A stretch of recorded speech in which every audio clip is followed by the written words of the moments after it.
अब हम अपने गणित का अगला अभ्यास कार्य शुरू करते हैं।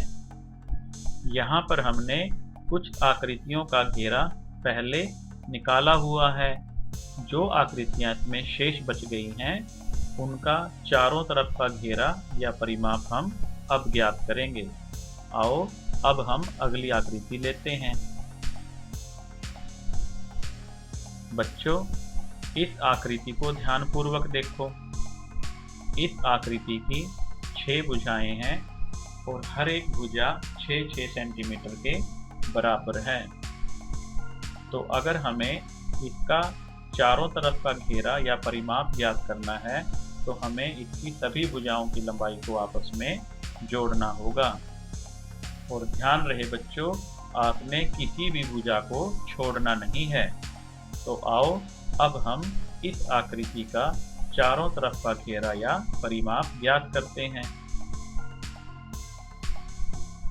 आकृति का चारों तरफ का घेरा या परिमाप। तो सबसे पहले हम इसकी निचली भुजा को लेते हैं। इस भुजा की लंबाई है 6 सेंटीमीटर। इसको हम यहाँ पर लिख लेंगे। पहली भुजा की लंबाई 6 सेंटीमीटर। अब बच्चों इसमें हम इसकी दूसरी भुजा जो इसके साथ सीधी खड़ी हुई है उसकी लंबाई भी 6 सेंटीमीटर है। इसको भी हम इसमें जोड़ देंगे। अब हमने दो भुजाओं की लंबाई को आपस में जोड़ दिया है। अब हम तीसरी भुजा की लंबाई लेंगे। इस भुजा की लंबाई भी 6 सेंटीमीटर है। तो जब इसको इसमें जोड़ेंगे तो यह 3 भुजाओं की लंबाई हो जाएगी। अब इसकी अगली भुजा यह है और इसकी लंबाई भी 6 सेंटीमीटर है। तो बच्चों इसको भी हम इसमें जोड़ देते हैं। अब हमारे पास अंतिम एक भुजा बची है और वह यह है। इसकी लंबाई बच्चों कितनी है?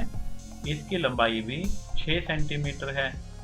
तो अब हम इसको भी इसमें जोड़ देते हैं। अब क्या बच्चों कोई भुजा शेष बची है? अब कोई भुजा शेष नहीं बची है। हमने इसकी सभी भुजाओं को ले लिया है। अब हम इन सभी भुजाओं को आपस में जोड़ देंगे। यहाँ पर 6 सेंटीमीटर 5 बार लिखा है। तो इन सभी को आप आपस में जोड़िए।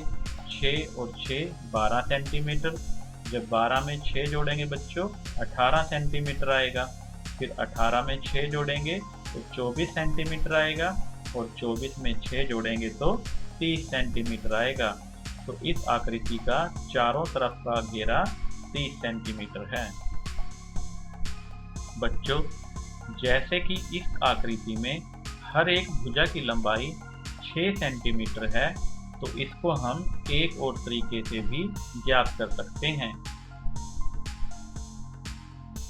इस आकृति का चारों तरफ का घेरा या परिमाप ज्ञात करने के लिए हम इसकी भुजाओं की संख्या को भुजा की लंबाई से गुना कर देंगे। इस आकृति में कुल 5 भुजाएं हैं तो हमने 5 भुजाओं को भुजा की लंबाई से गुना कर दिया है। भुजा की लंबाई कितनी है बच्चों? वह 6 सेंटीमीटर के बराबर है। अब हम 5 को जब 6 से गुना करेंगे तो यह 30 सेंटीमीटर के बराबर आ जाएगा और यह इस आकृति का चारों तरफ का घेरा या परिमाप होगा। तो इस आकृति का चारों तरफ का घेरा या परिमाप है 30 सेंटीमीटर। तो बच्चों, हम जिस आकृति की सभी भुजाएं बराबर होती हैं तो उस आकृति का परिमाप ज्ञात करने के लिए हम भुजा की लंबाई को भुजाओं की संख्या से गुना कर सकते हैं। यहाँ पर भुजाओं की संख्या 5 है और भुजा की लंबाई 6 सेंटीमीटर है। तो इन दोनों को गुना करने के बाद इसका परिमाप या घेरा 30 सेंटीमीटर के बराबर आ गया है। आओ बच्चों, अब अगला सवाल करते हैं। हमारी अगली आकृति यहाँ स्क्रीन पर दिखाई दे रही है। इसकी 5 भुजाएं हैं और हर एक भुजा की लंबाई 7 सेंटीमीटर है। तो यह एक समपंचभुज है। तो इसका परिमाप ज्ञात करने के लिए भी हम इसकी भुजाओं की सभी लंबाइयों को आपस में जोड़ देंगे और वह हमारे पास इसका चारों तरफ का घेरा या परिमाप आ जाएगा।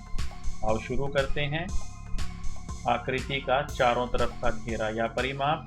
पहली भुजा, उसकी लंबाई लेते हैं। पहली भुजा की लंबाई है 7 सेंटीमीटर, तो इसको हम यहाँ पर ले लेंगे। अब इस 7 सेंटीमीटर में हम जो अगली भुजा है उसकी लंबाई को भी जोड़ देंगे। अगली भुजा की लंबाई भी 7 सेंटीमीटर है, तो इस 7 सेंटीमीटर में अगली भुजा की लंबाई भी हमने जोड़ दी है। उससे अगली भुजा, अब उसको लेते हैं।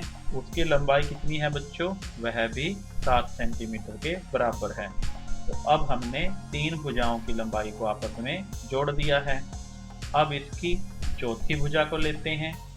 यह भी 7 सेंटीमीटर के बराबर है। इसको भी हम इस घेरा या परिमाप में जोड़ देंगे। अब हमारे पास केवल एक भुजा बची है। अब उसको भी हम इसमें जोड़ देंगे। इसकी लंबाई कितनी है बच्चों? इसकी लंबाई भी 7 सेंटीमीटर है, तो इसको हम इसमें जोड़ देंगे। इस प्रकार हमने इस पंचभुज की सभी भुजाओं को, जैसे कि इसकी भुजाएं कितनी हैं, हमने इस पंचभुज की सभी भुजाओं को आपस में जोड़ दिया है। और जोड़ने के बाद यह कितने के बराबर आएगा बच्चों? आप जोड़कर जल्दी से बताइए। अगर हम 7 को 5 बार जोड़ें तो क्या उत्तर आएगा?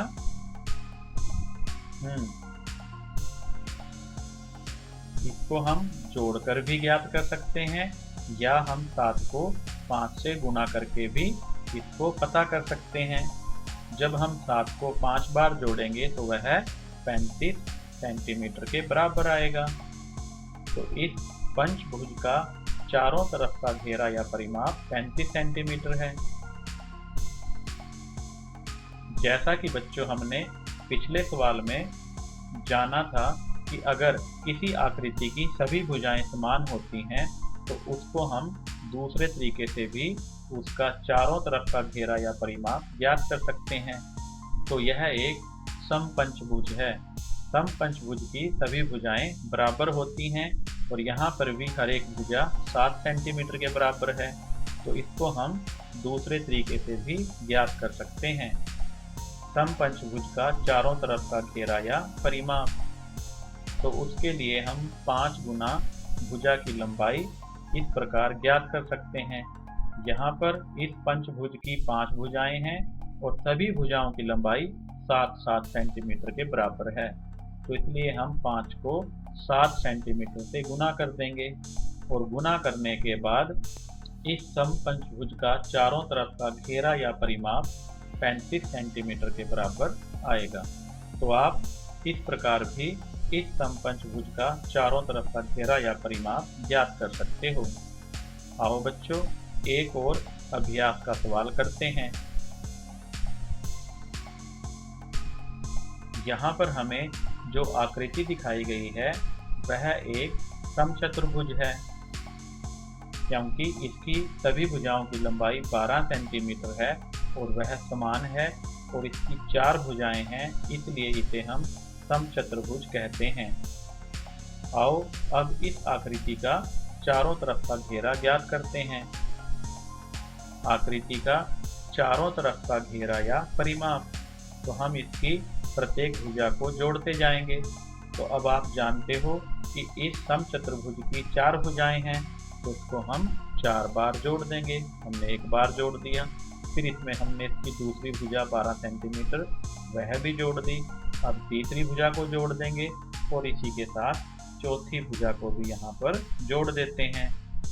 अब 12 को 4 बार जोड़ेंगे, तो जोड़िए बच्चों। तो बच्चों जोड़ो इसको। 12 को जब 12 में जोड़ेंगे तो 24 आएगा, और 24 और 12 36 और 12 48 सेंटीमीटर। या यहाँ पर हम 12 को 4 से गुना भी कर सकते हैं, तो यह 12 चौक 48 सेंटीमीटर के बराबर आ जाएगा। तो इस आकृति का चारों तरफ का घेरा या परिमाप 48 सेंटीमीटर के बराबर होगा। जैसा कि हमने पहले कहा है कि इसकी सभी भुजाएं बराबर हैं, तो इसका परिमाप हम दूसरी विधि से भी ज्ञात कर सकते हैं। समचतुर्भुज का चारों तरफ का घेरा या परिमाप, तो इसको हम 4 गुना, क्योंकि इसकी भुजाओं की संख्या 4 है तो इसको हम 4 गुना भुजा की लंबाई गुना करके इसका चारों तरफ का घेरा निकाल लेंगे। तो 4 गुना भुजा की लंबाई, यहाँ पर भुजा की लंबाई है 12 सेंटीमीटर, तो 4 गुना 12 सेंटीमीटर और गुना करने के बाद आएगा 12 चौक 48, या 12 को जब 4 से गुना करेंगे तो 48 सेंटीमीटर के बराबर आएगा। तो यह इस आकृति का चारों तरफ का घेरा या परिमाप निकल चुका है। बच्चों, आपकी गणित की पाठ्य पुस्तक में चारों तरफ का घेरा या परिमाप से संबंधित और भी अभ्यास कार्य दिया हुआ है। आपने वह अभ्यास कार्य पूरा करना है और यहाँ आपकी स्क्रीन पर कुछ सवाल आपको अभ्यास कार्य के रूप में दिए जा रहे हैं। आप सभी बच्चों ने इन सभी अभ्यास के सवालों को अपनी कॉपी पर पूरा करना है और अपनी कॉपी पूरी करने के बाद आप अपने कक्षा अध्यापक या मुझे भी दिखा सकते हो। तो आप सभी बच्चों ने इस अभ्यास कार्य को पूरा करना है। आगे के भाग में बच्चों हम चारों तरफ का घेरा या परिमाप से संबंधित और भी सवाल लेकर आएंगे। तब तक आपने यह अभ्यास कार्य पूरा करना है। सभी बच्चों का बहुत बहुत धन्यवाद। Thank you very much and have a nice day.